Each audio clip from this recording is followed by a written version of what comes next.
امازون په افغانستان کې کار کیږي یو سړی د افغانستان نه امازون کار کولی شي که نشي کولی حقیقت دا دی چې تیورټیکلی کیږي لیکن په عملي ډول باندې ډیر به سخته وي ځکه ولې لږ تفصیل به دې پروګرام کې سړی ورکړي ښه دی ته چې کله غواړې امازون کې چې خرڅ کې ته باید په امریکا یا په هغه ملکونو کې چې امازون پکې اپریشن لري الته یو کمپنۍ خلاصه کړي یا LLC یا LTD چې هر کمپنۍ خلاصه یو اکاونټ باید ولري ډیر محدود ملکونه دي چې نن ریزیډنټ ته کمپنۍ خلاصي او یو ته اکاونټ ورکوي مثلا انګلستان کې نن ریزیډنټ یو څوک چې هلته ژوند نه کوي کمپنۍ خلاصولی شي او اکاونټ هم خلاصولی شي لیکن د دې فیصدي ډیره کمه ده چې دا کار ته وکولی شي مخکې ویسي همچنان ته چې کله یو شی اخلي چاینا کې او امازون فلفلمنت سنټر ته لیږي دا ټول لوجسټکس او د دوی کنټرول او دوی مخکې وړل دا هم یو چلنجي کار دی که ستا یو شی ورک شي یا ته دې نه ټي ټي کې پیسې لیږي افغانستان نه ټي ټي هم بنده ده سویفټ باندې پیسې هم بیرته افغانستان ته خپل پیسې انتقال دی ډیر سخته دی نو دا دې معنا ده چې ته غواړې یو مڼه وشکې لیکن یو څو شیران نه تیریږي یو څو سپیان نه تیریږي یو څو دانې جنګل نه تیریږي هغه نه بعد یو مڼه لاس ته وړي لیکن اسانه لاره هم شته دی که ځان ته یو پارټنر ونیسي یو پارټنر په هغه ملکونو کې چې دا ټول امکانات پکې شته دی هغه ستا یو بزنس پارټنر شي ته دې ځینې ډیزاین کارونه وکړي پروډکټ ډیزاین کې پروډکټ ریسرچ وکړي یا مثلا چین کې اډر کې او چې کوم لازم کارونه مربوط هغه ځای کېږي هغه کارونه بیا سړی مخکې ویسي د دې امکان شته دی خو لیکن تنها صرف د افغانستان نه دا به ډېر سخته شي یا کولی شي هلته د ماما کاکا وي چې هغوی هم سره همکاري وکړي یا پارټنر دی نه وي او ته مثلا 15% درکومه ما ته دغه همکاریانې پکار دي هغه کې مشکل نشته دی دویم پوښتنه د فریلانسینګ ده فریلانسینګ افغانستان نه 100% امکان لري بدون د هیڅ کوم مشکل نه فریلانسینګ څه ته وایي فریلانسینګ صرف آنلاین نه کیږي هغه آفلاین هم کیدی شي یو کس چې په خپل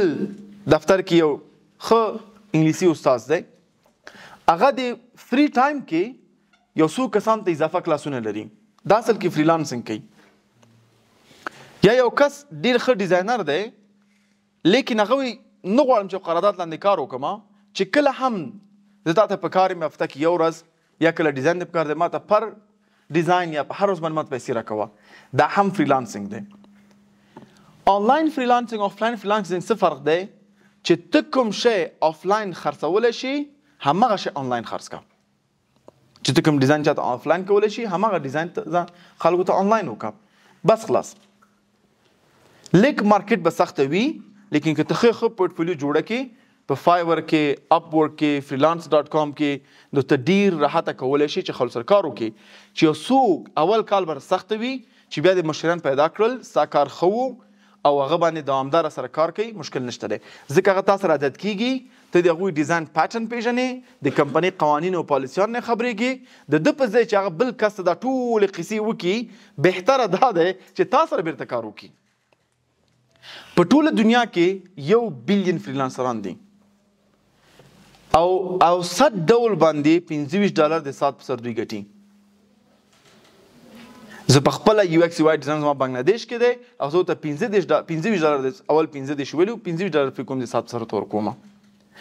یو آی یو ایکس ډیزاینر دی کوم کار چې په همدې افغانستان کې په شپږ میاشتو کې زده کیږي خو زموږ عمده مشکل څه شی دی چې موږ غواړو یو زر داسې یو نتیجې ته ورسېږو یو مولوي صاحب لاړ شو چارقول راباندې چف کړه بس قصه ختمه شي همدې دپاره افغانستان ډاکټران پېشکاریګانې خلکو ته ورکوي ورشي دنیا کې اوس چا پېشکاري لري وړوکی ماشوم 2 کلن 1 کلن 6 میاشتې ماشوم ده ته ورشه د پېشکاري سیروم دلته تیر کړي ګولۍ د 1500 سینه لاندې تاسو ګولۍ نه درکوي ځکه زر نتیجه غواړو خبره ختمه او دا یو غلط فکر دی اوس هر څه فاست شو وای فای فاست شو موټر فاست شو فاست فوډ راغلل خلک هم فاست غټیږي زه چې کله لغمان ځم ماشومان ته تاسو څنګه پارویر ته اچولی څه حساب دی داسې ماشاءالله هفته کې غټیږي نو بعضې کارونو ته لږ وخت ورکوي یو مسلک زده کوي. زه په دې فکر یم که ته خپل دوستانو میز کې ناست یې او 6 میاشتې هغوی نه شاته لاړ شي، شاته ترې لاړ شي، 6 میاشتې ځان ورک کړې او په ځان باندې کار وکړې او 6 میاشتې بېرته راشه، ته به د هغه دوستانو نه 3 کاله مخکې. لیکن مشکل دا دی دا عزم، دا اراده څوک وکړي. د ده په ځای چې خپله ځان باندې کار وکړي، په دې په تمه چې کوم پرنس به کوم ځین راځي ما ته به نجات راکوي، او دا غلط فکر دی. فریلانسنګ مکمل امکان لري ته زده کړه چې کوم مسلک نن ډېر خلکو ته پکار دی، کوم مسلک کې تا ته ډېر خلک پیسې درکوي، هماغه زده کړه. ډیټا ساینس شته دی، ډیجیټل مارکیټینګ شته دی، یو ایکس یو واي شته دی، مختلف مسلکونه دي، په 6 میاشتو کې زده کېږي. لیکن څوک ورته عامه اصطلاح نرشي او زده یې کړي. لنډه خبره دا ده. رانا ایتشیب زما پخوانی ډیزاینر پاکستان کې 21 کلن ماشوم دی، په 240 لک روپۍ ځان د موټر واغستو. 6 میاشتې یو ایکس یو واي زده کړه، 2 کاله کار وکړو، بس خبره ختمه. وړوکی دا انداز زه ته ووایم اوزګار هم نه. نو که افغانستان نه یو سړی بنګلادیش نه $2 ورکوي، ته 10 ورکه خیر دی. د پیسو انتقال هم دومره مشکل نشته دی. کولی شي هغوی ته ویسټرن یونین باندې ولیږي،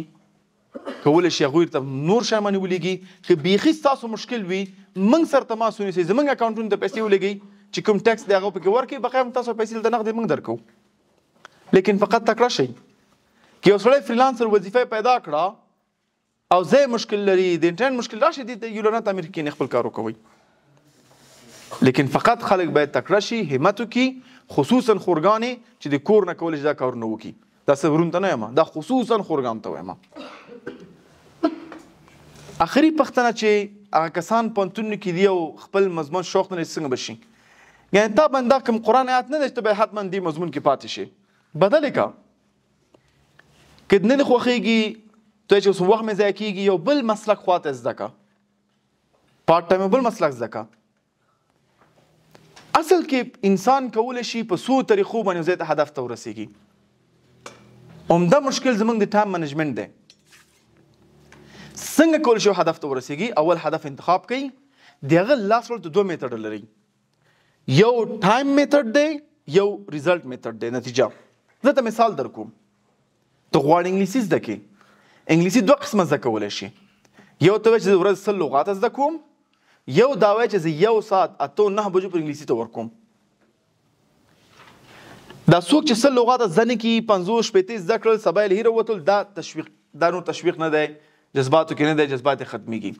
د یو بل کس چې ووایي چې زه که جاړم که خاندم، د راتلونکي 6 میاشتو دپاره 8 تر 10 پورې یا 8-9 پورې زه انګلیش ته وخت ورکوم. تاسو ما دا وایي چې کوم کس به کامیاب وي دوانو کې؟ ټایم بیسډ. زه ملګري پېژنم چې قرآن حفظ کړی په 9 کالو کې. هدف دا نه دی چې د قرآن 9 کالو کې حفظ کړی او څونه وخت، نه، زه د هغه مصروفیت نه خبر یم. او ما ته ډېر جالبه وه. مې میتډ وایي 1 ساعت، مې چې کله ته نشي کولی، وایي زه به نیغ ودرېدلم چې هغه ساعت من ته ورکړی و، په همغه به مې فکر کوو. لیکن ډیډیکیشن ته وجود لري. که تاسو هم چې غواړئ لاس سره وړئ، فقط وخت ته ورکئ، همغه وخت باندې همغه کار وکوئ. دا یو ډېر مهم موضوع ده. او هدف ځان ورسوئ او هغه هدف انتخاب کړئ چې کوم په دنیا کې هم تاسو انشاءالله کامیابي بخي او په آخرت کې هم جناب. جزاک الله خیر.